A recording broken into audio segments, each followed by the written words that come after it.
পরিবারের জন্য যত কিছুই করুক না কেন দিন শেষে কিন্তু বদনামটা সেই বউয়েরই হয়, সেটা যতই করুক আর না করুক।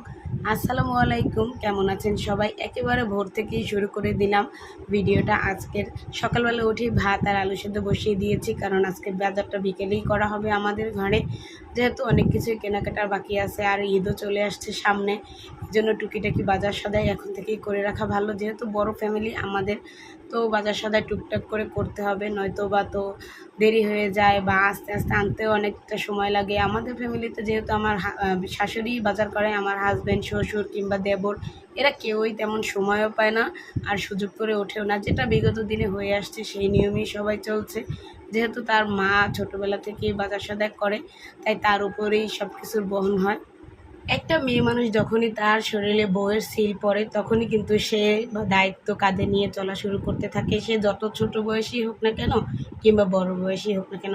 অনেকে আছে ছোট বয়সী মানে প্রাপ্তবয়স্ক ছাড়াই কিন্তু বিয়ে হয়ে যায়, আবার অনেকে তো পরিপূর্ণ বয়স হওয়ার পরে বিয়ে হয়। তো অনেক ক্ষেত্রেই অনেকে অনেক কিছু বোঝে না, সংসার সম্পর্কে কিন্তু অনেক ধারণা কম থাকে অনেকেরই। এই জিনিসটা শ্বশুরবাড়ি গেলে কিন্তু কেউই মানতে চায় না। মেয়েদের ঘাড়েই সব কিছু বহন করতে হয়, এটা কেন বোঝো না, এটা কেন করো না, মানে ঘুরে ফিরে দোষ পরিবারের সব কিছু বউদের ঘাড়েই চলে আসে।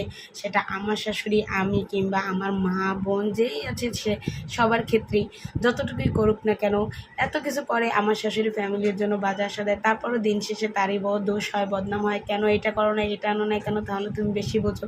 আবার এই যে আমরাই সকালে উঠলে দোষ, না উঠলে দোষ, এই রে সেই রে, যেটা বিগত দিনে সবার ক্ষেত্রেই হয়ে আসছে। মানে বউয়ের সিল পড়ছে তো তুমি দোষী, বউয়ের ট্যাগ যতক্ষণ তোমার জীবনে রয়েছে ততক্ষণই তুমি দোষী।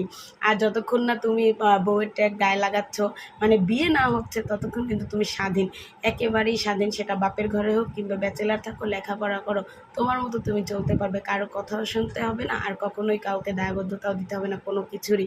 সেটা সবার ক্ষেত্রেই, হয়তো বা মেয়ে বলতে সবাই তো আর একরকমও হয় না, আর সবাই একরকম স্বাধীনতা পায় না। অনেক মানুষই আছে যে বিয়ের পর অনেক ধরনের স্বাধীনতা পেয়ে থাকে সংসার থেকেও, আবার অনেকেই পায় না। যাই হোক, অনেক কিছুই বলে ফেলছি। আসলে মেয়েদের জীবন বলতে এটাই এটাই মেনে নিতে হবে। বিগত আমার নানি, দাদি, মা, বাবা, ফুপু, চাচা, চাচি যারা যেটা করে আসছে সেটাই আমাদের সাথে হয়েই আসবে। তো এই তো আমাদের আজকে বাজার সদায় চলে আসছে, একদম রাত হয়েছে, সব কিছু রেডি করা শেষ। এবার চালটাও বস্তা থেকে ড্রামে ঢালা হচ্ছে, আমার মেজো দেওয়ারে ঢেলে দিচ্ছিল, আর ওদিকে রান্নাও প্রায় কমপ্লিট। আজকের ভিডিওটায় অনেক কথা বলে ফেলছি। সবাই ভালো থাকবেন, সুস্থ থাকবেন, আর সবাই সবার দিক থেকে ভালো থাকবেন। নিজে ভালো থাকলে সব ভালো, সবাই ভালোবাসবে। আর আজকের ভিডিওটা এই পর্যন্তই। আল্লাহ হাফেজ।